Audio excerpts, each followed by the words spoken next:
Dips are a great body weight workout, but if done improperly can increase strain on shoulders and elbow and decrease the gains that you're going to get from them. So today we're going to make sure that we're doing them properly. Let's go.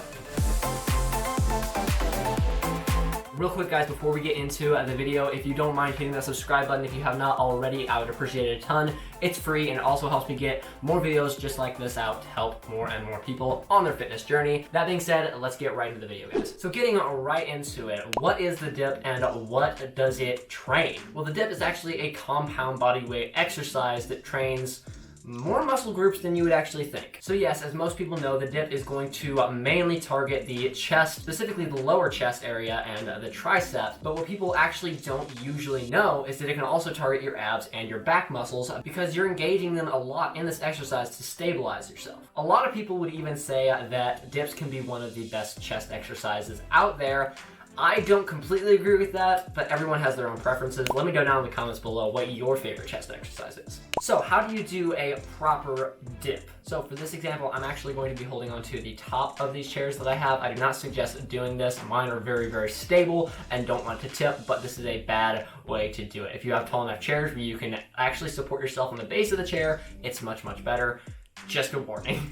The first thing you're gonna do is actually grab the parallel bars or chairs and hoist yourself up. And before you immediately go down and start doing reps, point your face directly forward and engage your core to stabilize yourself. Secondly, you can go ahead and bend your knees if you would like, or if you are close enough to the ground to where your legs would hit otherwise and it's impossible not to, that's when you can do it as well. If you were using chairs or benches and not a dedicated dip bar, make sure you position them right. You don't want them super far out to where the strain is going to be outwards like this. You want them to where your elbows are going to be going out backwards. About shoulder width is where you want it. Keeping your elbows at your sides, lower yourself until your triceps are parallel to the floor. Now, here's a quick tip if you are experiencing shoulder pain or elbow pain during this exercise. Make sure not to go further than your triceps being parallel with the floor. A lot of people will say to go further because it does technically hit it harder, but you're also putting unnecessary strain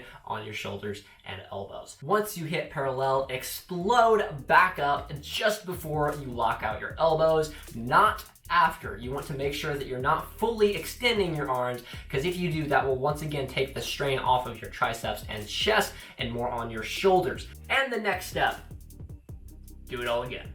Now I've given you the steps to do a proper dip. The next step is to actually record yourself doing it and check the video to see if you're doing it with proper form. This can help a ton. Please don't be afraid to do this. I know it sounds weird, but if you are experiencing some sort of strain in your shoulders, elbows, or just want to make sure you're getting the form absolutely right, that is the way to do it. Last but definitely not least is a few tips on how to get the most out of your dips while also saving your shoulders and elbows while targeting the muscles desired. Number one is making sure you are set up right, not too wide, not too narrow grip, and making sure that when you are performing the dip, that your shoulders are not rounding too far forward and your shoulders are not rounding or relaxed too far back. That is also going to cause unnecessary shoulder strain, which in time will lead to shoulder pain. Second tip is make sure you're not swinging and gaining momentum, because that's going to take away from the targeted muscles that you're trying to train. Same thing with pull-ups. You don't want to use momentum and swing for the exercise. It's taking away from training those muscles and just throws you all out of whack, honestly. The next tip is do not flare your elbows out. I talked about this earlier. If you have your equipment set too far apart, your elbows will want to flare out. But even if you have your equipment close enough, still make sure you're consciously making sure that your elbows are staying up close to your sides